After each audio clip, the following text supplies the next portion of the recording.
إذا وقعت الواقعة ليس لوقعتها كاذبة خافضة رافعة إذا رجت الأرض رجا وبست الجبال بسا فكانت هباء منبثا وكنتم أزواجا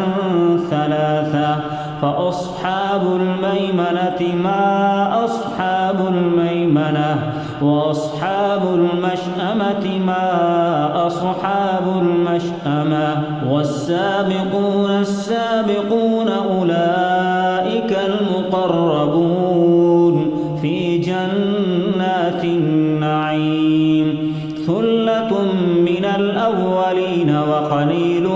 من الآخرين على سرر موضونة متكئين عليها متقابلين يطوف عليهم ولدان مخلدون بأكواب وأباريق وكأس من معين لا يصدعون عنها ولا ينزفون وفاكهة مما يتخيرون ولحم طير مما يشتهون وحور عين كأمثال اللؤلؤ المكنون جزاء بما كانوا يعملون لا يسمعون فيها لغوا ولا تأثيما إلا قيلا سلاما سلاما وأصحاب اليمين ما أصحاب اليمين في صدر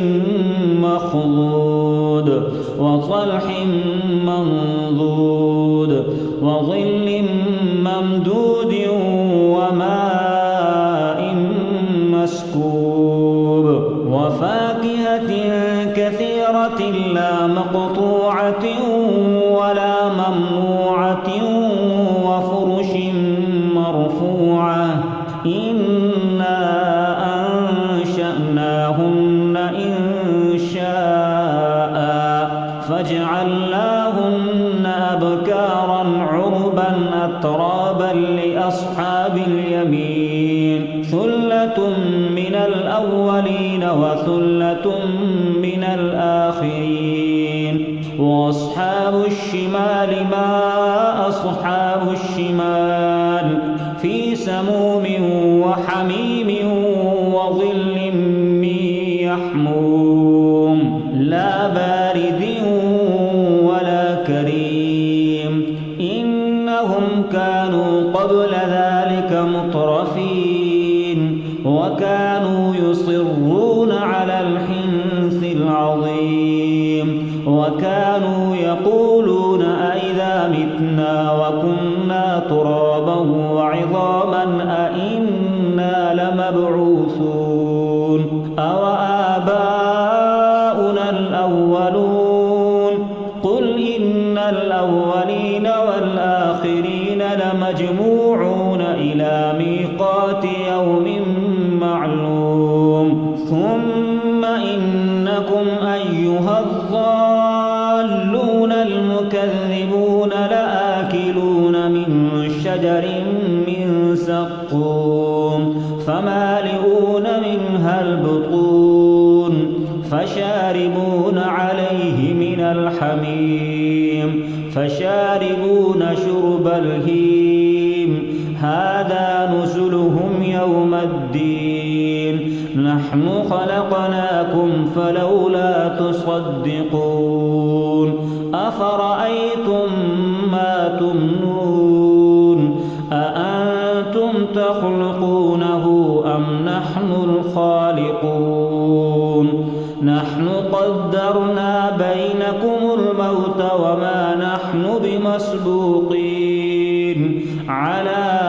أن نبدل أمثالكم وننشئكم فيما لا تعلمون ولقد علمتم النشأة الأولى فلولا تذكرون أفرأيتم ما تحرثون تحرثون أأنتم تزرعونه أم نحن الزارعون لو نشاء لجعلناه حطاما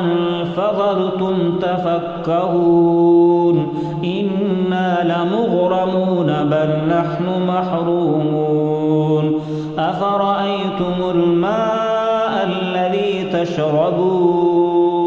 أأنتم أنزلتموه من المزن أم نحن المنزلون لو نشاء جعلناه أجاجا فلولا تشكرون أفرأيتم النار التي تورون أأنتم أنشأتم شجرتها أم نحن المنشئون نحن جعلناها تذكرة ومتاعا للمقوين فسبح باسم ربك العظيم فلا أقسم بمواقع النجوم وإنه لقسم لو تعلمون عظيم إنه لقرآن كريم في كتاب مكنون لا يمسه إلا المطهرون تنزيل من رب العالمين أفبهذا الحديث أنتم مدهنون وتجعلون رزقكم أنكم تكذبون فلولا إذا بلغت الحلقوم وأنتم حينئذ تنظرون ونحن أقرب إليه منكم ولكن لا تبصرون فلولا إن كنتم غير مدينين ترجعونها إن كنتم صادقين فأما إن كان من المقربين فروح وريحان وجنة نعيم وأما إن كان من أصحاب اليمين فسلام لك من أصحاب اليمين وأما إن كان من المكذبين الضالين فنزل من حميم وتصلية جحيم إن هذا لهو حق اليقين فسبح باسم ربك العظيم.